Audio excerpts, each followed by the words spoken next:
আসসালামু আলাইকুম, hello viewers. আশা করছি আপনারা সবাই ভালো আছেন। আজকে আমি আরেকটি রেসিপি নিয়ে আপনাদের সামনে হাজির হয়েছি, ব্রয়লার মুরগির ভুনা।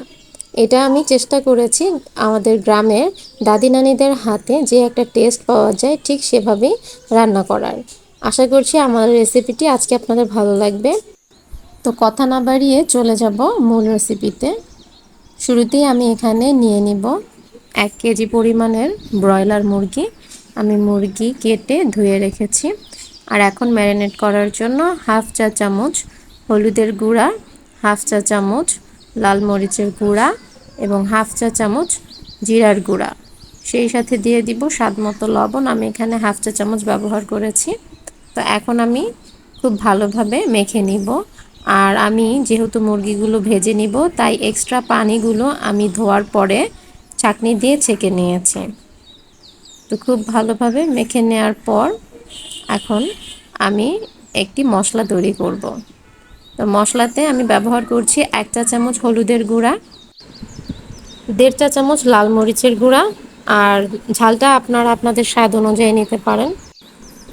1 চা চামচ জিরার গুঁড়ো এবং হাফ চা চামচ ধনিয়ার গুঁড়া দিয়ে দিব। এখন একটু পানি মিশিয়ে দিব। পানিটা মিশিয়ে আমি মশলাটা তৈরি করে নিব। আর এই রান্নার মূল টিপসটা হচ্ছে এই মশলাটাই।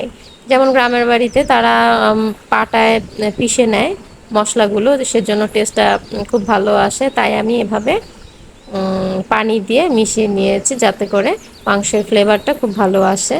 তো চলে যাব পরবর্তী স্টেপে। এখানে আমি হাফ কাপ সয়াবিন তেল নিয়ে নিয়েছি। তেলটা যখন গরম হয়ে গেছে আমি মুরগির পিসগুলো দিয়ে দিব। তো মুরগিগুলো যখন হালকা বাদামি কালার চলে আসবে তখনই ভাজা হয়ে যাবে। আর সেটা যদি বুঝতে অসুবিধা হয় সেক্ষেত্রে আপনারা এপিঠ ওপিঠ 3 মিনিট করে 6 থেকে 7 মিনিটের মতো ভেজে নিলে হবে। আর এই সময় চুলার আঁচটি একদম হাই ফ্লেমে থাকতে হবে, তা না হলে মাংস থেকে পানি বের হয়ে এসে মাংসগুলো ভালোভাবে ভাজা হবে না। ঠিক যখনই এরকম কালার চলে আসবে তখনই আমি মাংসগুলো নামিয়ে নেব।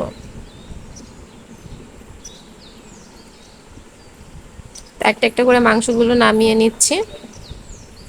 আর যে পাত্রে আমি রান্না করব সেই পাত্রে বসিয়ে নিব। আর ভেজে রাখা তেলগুলো আমি এখানে ব্যবহার করছি। এখন এখানে আমি দিয়ে দিব গোটা গরম মশলা। আমি 2 টুকরো দারচিনি, 2টা তেজপাতা, 4টি এলাচ এবং 5 থেকে 6টি লবঙ্গ এবং গোলমরিচ নিয়ে নিয়েছি। যখন একটু ঘ্রাণ চলে আসবে তখন এখানে আমি অ্যাড করে দিব হাফ কাপ পেঁয়াজ কুচি। এবং পেঁয়াজ কুচি যখন একটু হালকা বাদামি কালার বা ব্রাউন কালার চলে আসবে তখন আমি এখানে অ্যাড করে দিব পেঁয়াজ বাটা। তো ঠিক এই অবস্থায় আমি পেঁয়াজ বাটা দিয়ে দিচ্ছি। এখানে আমি 1/4 কাপ পেঁয়াজের বাটা নিয়ে নিয়েছি। তো পেঁয়াজটা একটু ভালোভাবে নেড়ে চেড়ে নিতে হবে যতক্ষণ না পর্যন্ত হালকা একটু কালার চলে আসে। তো যখন এই অবস্থায় চলে আসবে তখন আমি এখানে 1 টেবিল চামচ রসুন বাটা এবং 1 টেবিল চামচ আদা বাটা দিয়ে দিব। তো একটু হালকা কষিয়ে নেব যাতে করে এটার কাঁচা যে একটা গন্ধ সেটা যেন চলে যায়। আর এখন দিয়ে দিচ্ছি সেই ম্যারিনেট করে রাখা মশলা যেটা আমি তৈরি করে রেখেছিলাম। আর এখন একটু ভালোভাবে আমি মিশিয়ে নিব এবং এখানে একটু পানি অ্যাড করে দেব যাতে করে মশলাটা না পুড়ে যায়। তো পানি অ্যাড করার পর আমি একটু ভালোভাবে মশলার সাথে মিশিয়ে নিব। তো ভালোভাবে মিশিয়ে নেওয়ার পর আমি এখানে প্রায় 3 থেকে 4 মিনিটের মতো মশলাটি কষিয়ে নিব। আর এখন আমি এখানে অ্যাড করে দিব স্বাদ মতো লবণ। তো ভালোভাবে মিশিয়ে নিব এবং ওয়েট করব কষানো পর্যন্ত, যতক্ষণ না পর্যন্ত তেল মশলার উপরে চলে আসে। আর এই সময় আমি একটি কথা বলে নিচ্ছি, আপনারা যারা নতুন আমার ভিডিওটি দেখছেন আশা করছি আমার ভিডিওতে লাইক করবেন এবং চ্যানেলটি সাবস্ক্রাইব করে আমার পাশে থাকবেন এবং বেল বাটনটি প্রেস করে রাখবেন। এতে করে আমার নতুন ভিডিও আপলোড করার সাথে সাথে আপনার কাছে নোটিফিকেশন আকারে চলে যাবে। আর এখন যখন মশলাটা কষানো হয়ে যাবে আমি এই মুহূর্তে ভেজে রাখা মাংসগুলো দিয়ে দিচ্ছি এবং খুব ভালোভাবে মশলার সাথে মাখিয়ে নিব। আর এই সময় চুলার আঁচটি মিডিয়াম ফ্লেমে রেখে করব। আর এখানে আমি 4 থেকে 5 মিনিট কষিয়ে নিব। এখন ঢাকনা দিয়ে ঢেকে দিচ্ছি। তো 4 থেকে 5 মিনিট পর কষানো হয়ে যাবে, আর তখন আমি খুব ভালোভাবে নেড়ে চেড়ে দিয়ে এর মধ্যে পানি অ্যাড করে দেব। আমি এখানে প্রায় 1.5 কাপের মতো পানি ব্যবহার করেছি। তো পানি দিয়ে আমি একটু ভালোভাবে নেড়ে চেড়ে ঢাকনা দিয়ে ঢেকে রান্না করব প্রায় 15 থেকে 20 মিনিটের মতো। আর ব্রয়লারের মুরগি সিদ্ধ হতে বেশিক্ষণ সময় লাগে না। তারপরেও আমি একটু ঝোলটা গাঢ় হওয়া পর্যন্ত কুক করব।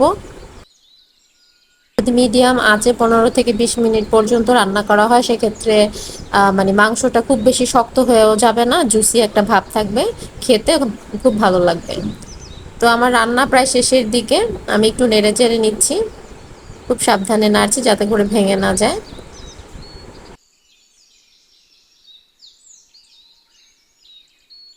যেভাবে রান্না করেছে সেই প্রসেসে রান্না করলে আপনাদের বাসার সবাই এই মুরগিটা খেতে পছন্দ করবে।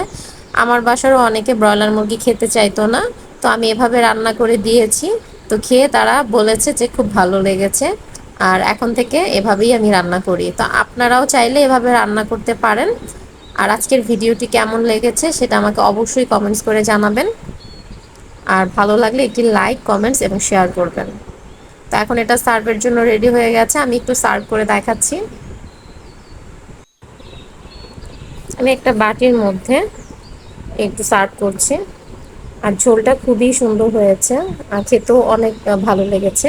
আপনারা চাইলে ভাত, পোলাও অথবা রুটি দিয়েও পরিবেশন করতে পারেন। তো আজ আর কথা বাড়াবো না, চলে আসবো নেক্সট ভিডিও নিয়ে। তো আপনারা ভালো থাকবেন, সুস্থ থাকবেন। আল্লাহ হাফেজ।